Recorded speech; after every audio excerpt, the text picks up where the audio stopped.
नमस्कार स्मिता रोसई को आपण मानक बहुत बहुत स्वागत। आज आम बनवा गुड़ आरिसा पिठा। आरिसा पिठा बनवा अति सहज, किंतु जदि पागरे किसी भी टिके एपट सेपट है ताहले पिठा पूरा पूरी खराब हो जाए। किंतु आज ये वीडियो रे किछिटा टिप्स को फॉलो कले आपन को पिठा पूरा पूरी परफेक्ट बनइबो, जमा भी खराब होबनी। ताहले चलंतु वीडियो टी को स्टार्ट करबा। तो प्रथमे पिठा पाई एठी 500 ग्राम अरुआ चाउल 3 रु 4 घंटा भिजै नेला परे खंडे कॉटन कपड़ा सहायता रे फैन रे सुखै नेछि। खरारे चाउल को जमा भी सुखेबेनी, एमती छाई रे सुखै नेबे। देखंतु चाउलर ऊपर सुखी जाइछि किंतु भीतर मॉइस्चर एबे भी अछि। याकु सुखेइकी पूरा ड्राई करिवेनी। वर्तमान चाउल को ग्राइंडर सहायता रे चूना करनबा। चाउल चूना को चलारे चलेइकी एठी रेडी कर नेछि। वर्तमान नेक्स्ट प्रोसेस को जिबा। तो प्रथमे आरिसा पाई गुड़ को पाग करनबा। तो सेथि पाई एठी कड़ाई को लो फ्लेम रे गरम कर नेछि।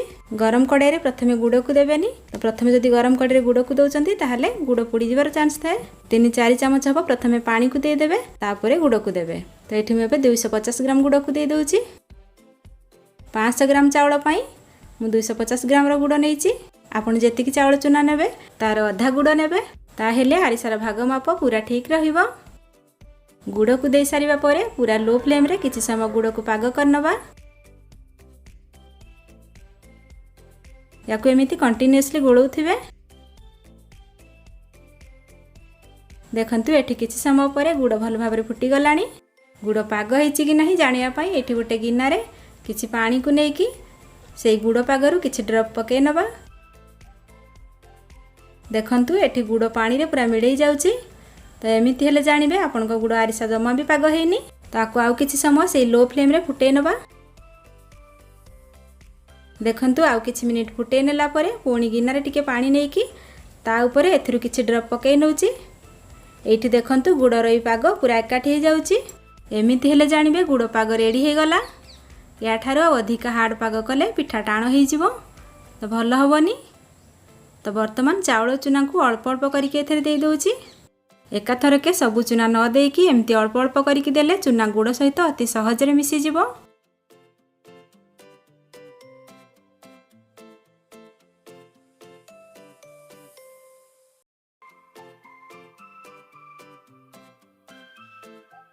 चूना को देकी पूरा भल भाबरे मिसै नेला परे गैस को ऑफ करके आकु आ गोटे जगह को बाहर करनबा। आ गोटे जगह को बाहर करनेला परे ता ऊपर 1-2 चमच हबो रिफाइन तेल को पकै नेली, जा द्वारा आरिसा गढ़िला बेले आ हाथ रे लागीबनी कि पाग हमर जमा सुखी भी जीवनी। आरिसा गुडी को छानिया पई एठी किछि रिफाइन तेल को पूरा लो फ्लेम रे गरम कर नेछि। तेल रे अल्प टिके आरिसा पाग को पकै नउछि। देखंतु एठी डोटी धीरे धीरे ऊपर को आसुछि। तो एतिकी गरम तेल रे आरिसा को छानिबे, आठारु अधिक गरम करिवेनी। वर्तमान आरिसा गुडी को छानिया पई एठी गोटे प्लेट रो पछ पाखरे अल्प रिफाइन तेल को लगै नउछि। आ ता ऊपर किछि धड़ा राशि को दे दउछे। तापरे बे आरिसा पागरु अल्प किछि नै कि प्लेट रो ऊपर रखी कि हल्का प्रेस करनबा। आ आरिसा रो शेप दे दबा। एमती पतला पतला करके करिवे, जमा मोटा करके आरिसा को गढिबेनी। आ गोटे प्रोसेस रे मध्ये आपण पाकु बनै परिवे। हाथ रे अल्प तेल लगै कि पागरु किछि नै कि प्रेस करनेबे। आ तार दुई पाखरे राशि को लगे नेबे। तापरे गरम तेल रे पकै नेबे। आपन को जेमिति सुविधा सेमिति आपन को गढी नेबे।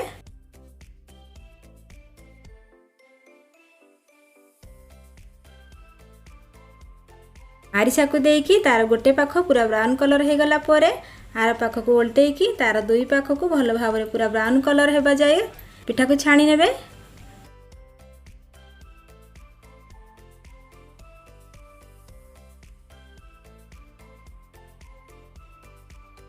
तो एठी देखंतु मोर दुईटी पिठा एठी रेडी हे गला।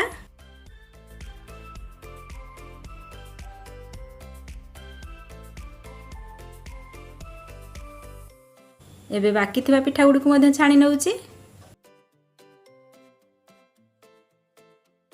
तो वर्तमान मु सब पिठा गुडी को छाणी नेइची।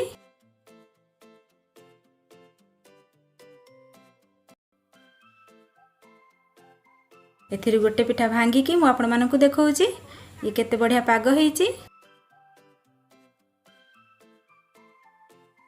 आपण याकु बनै कि मासे पर्यंत स्टोर करिकि खाइ परिबे। तो यही प्रोसेस रे आपण मध्य याकु बनै कि खांतु। मोर ये भिडियोटी जदि आपण मानकु भल लगी थाए ताहले भिडियो को लाइक करंतु, शेयर करंतु एवं मो चैनल को सब्सक्राइब करंतु।